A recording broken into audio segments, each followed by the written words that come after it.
Pero, por otro lado, a los científicos no les gusta tener a colegas encontrando más novedades que ellos.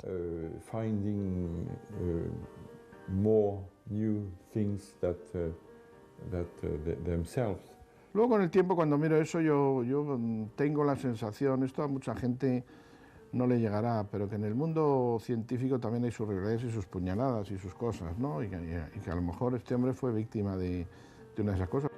Gibert se vio solo y desprestigiado, y con una tarea por delante: demostrar con argumentos científicos que estaba en lo cierto. Probar que en Orce hubo hombres hace 1,5 millones de años.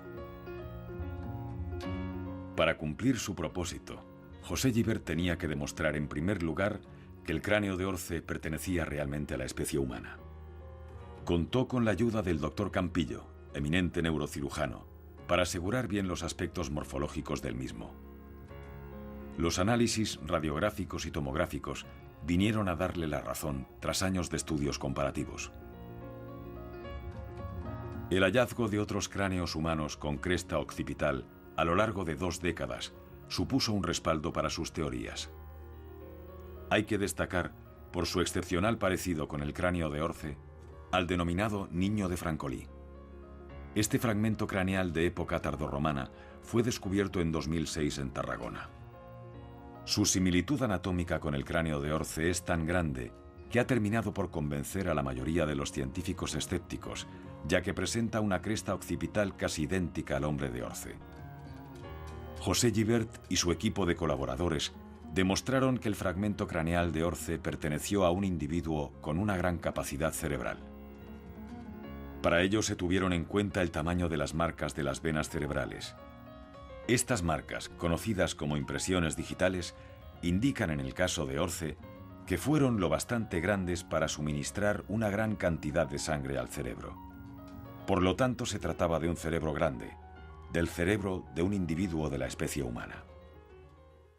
Para contrastar la humanidad del cráneo de Orce, a mediados de la década de los 80 se inició una línea de investigación completamente nueva, diferente de la anatómica. Se trataba de buscar una prueba química que demostrara la filiación humana del fósil. Si para demostrar que un fragmento anatómicamente complicado corresponde a una especie concreta es necesario aplicar técnicas inmunológicas, yo en fin no digo que no ni que sí, pero sigo diciendo lo mismo. Un fragmento, un hueso que no entre por los ojos, por muchas técnicas que se le apliquen, seguirá siendo un fragmento que no entre por los ojos. So it's always much better, especially again in front of the Siempre es mucho mejor en ciencia tener pruebas diferentes de varios científicos para demostrar que todos llegan a las mismas conclusiones. Para demostrar algo es mejor cruzar pruebas de diferente naturaleza.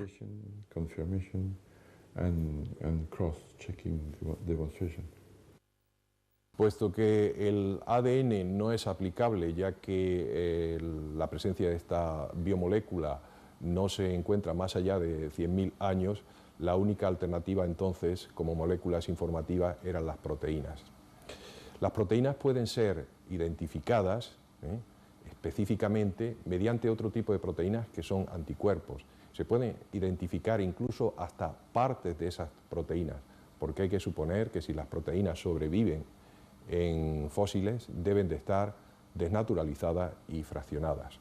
Y eso es lo que utilizamos. Utilizamos anticuerpos dirigidos frente a proteínas humanas y detectamos la presencia de proteínas humanas en los fósiles de Orce, lo cual nos permitía concluir que estos fósiles, en concreto el cráneo de Orce, el famoso VM0, se podría adscribir a la especie humana. Los años iban pasando y José Gibert no dejó de luchar. A pesar de los reveses y la indiferencia de parte del establishment científico, mostró sus ideas por medio mundo.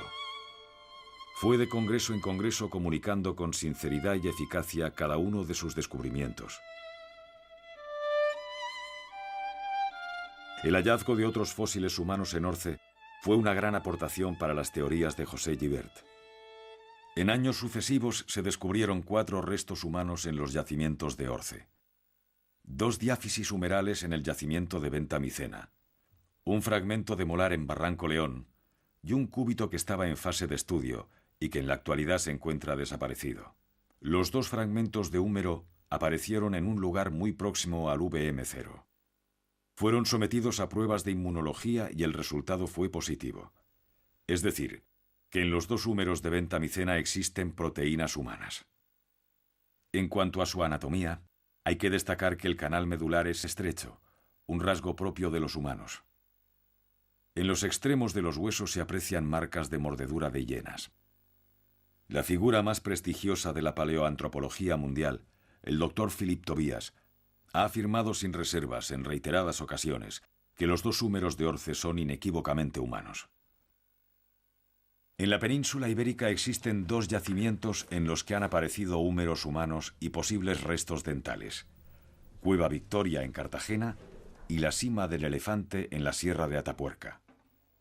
Un análisis comparativo de estos huesos humanos ayudaría a descifrar las similitudes y diferencias de los homínidos que poblaron la piel de toro durante el Pleistoceno inferior.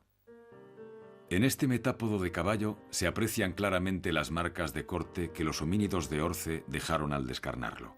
Mi razonamiento era muy claro. Si había homínidos en Orce, estos tenían que dejar rastro. Tenían que dejar rastro a través de alguna actividad. Y la actividad más clara de los homínidos es la fabricación de industria lítica, es decir, romper piedras, ¿verdad?, para utilizarlos como herramientas, encontrar las herramientas. Entonces comenzó la investigación en 2 yacimientos próximos a Venta-Micena, situados en la Cañada de los Vélez: Barranco León, con una edad de 1,3 millones de años, y Fuente Nueva 3, que tiene una antigüedad superior al 1.200.000 años.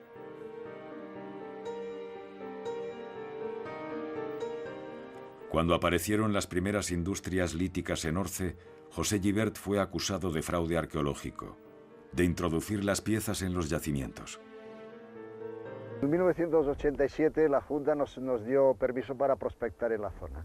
Entonces el doctor Alfredo Iglesias y yo encontramos en una capa negra de este barranco, del Barranco de León, encontramos 3 o 4 industrias en sílex, las encontramos in situ.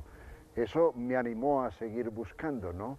Entonces, conjuntamente con mis colaboradores, encontramos muchas más, tanto en la capa negra como encima, en una capilla blanquecilla, ¿no? Todo estaba in situ y pongo por testigo a mis colaboradores.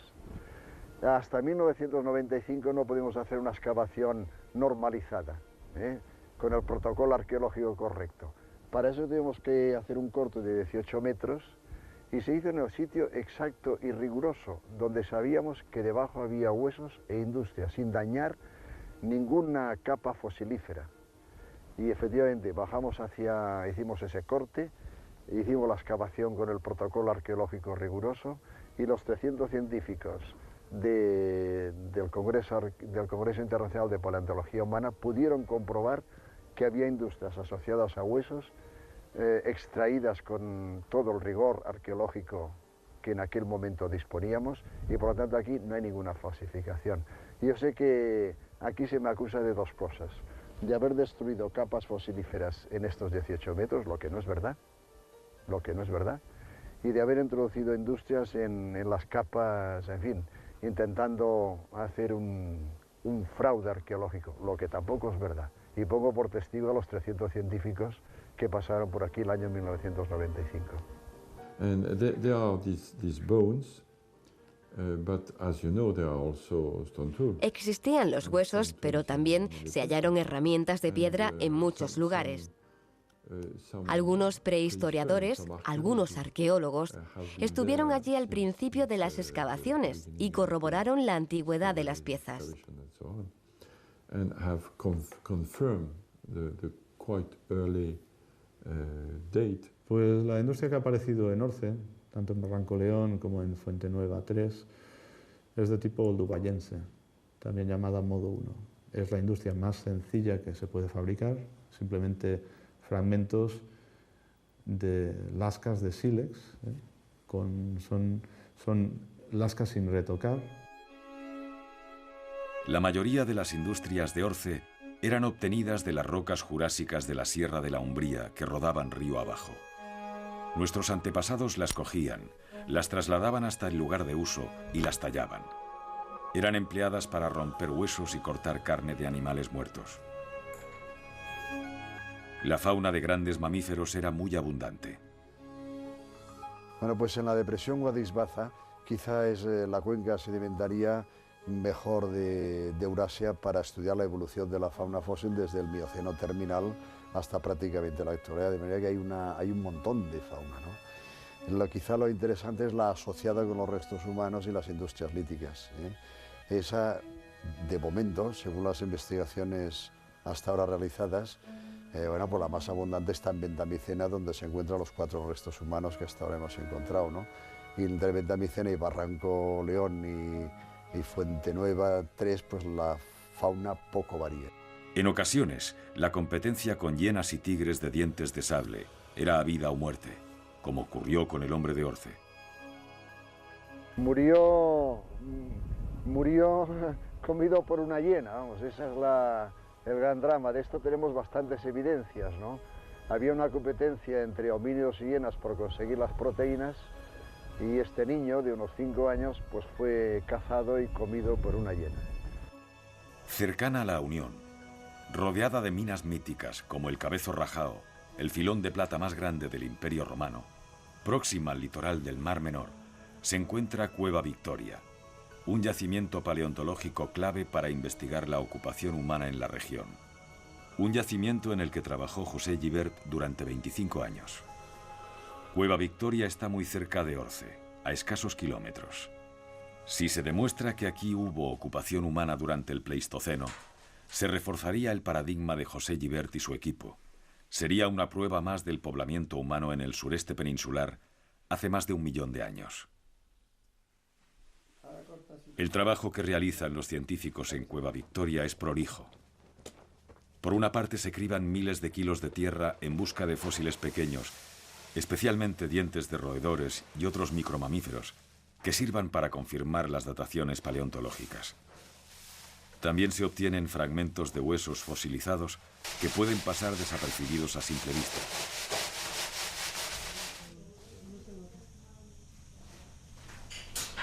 La tarea es laboriosa, ya que cualquier resto puede tener una importancia fundamental, aportar una información clave que ayude a desvelar los misterios de la cueva.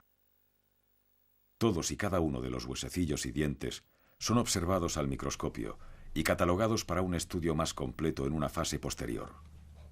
Un estudio que revelará la especie a la que pertenecían y otros datos valiosos.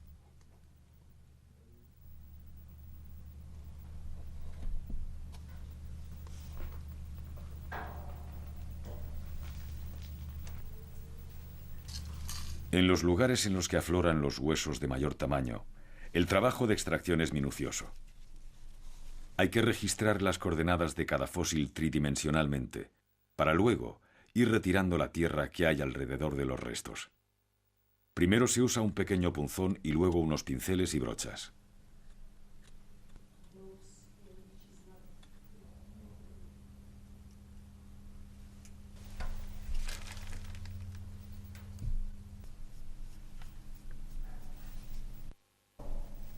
Posteriormente se emplea un consolidante químico para que los huesos no se fracturen durante su extracción.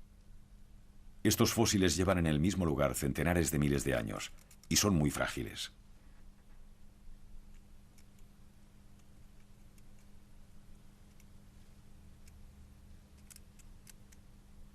El registro fósil de Cueva Victoria muestra la mayor acumulación de especies de Europa occidental.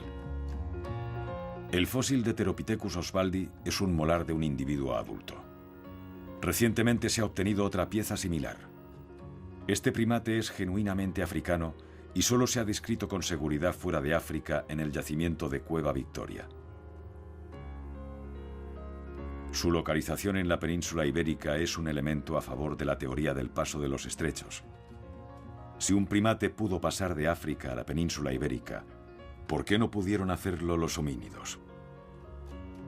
La colección de fósiles humanos está compuesta por una falange del quinto dedo, 2 fragmentos de húmero y un fragmento de fémur. En la actualidad, se estudian otros fósiles posiblemente humanos. José Gibert siempre estuvo convencido de la humanidad de la falange de Cueva Victoria. Sus adversarios pusieron en duda la humanidad del resto, argumentando que se trataba de la falange de un Theropithecus. Distintos trabajos de anatomía comparada han dejado bien clara su filiación humana.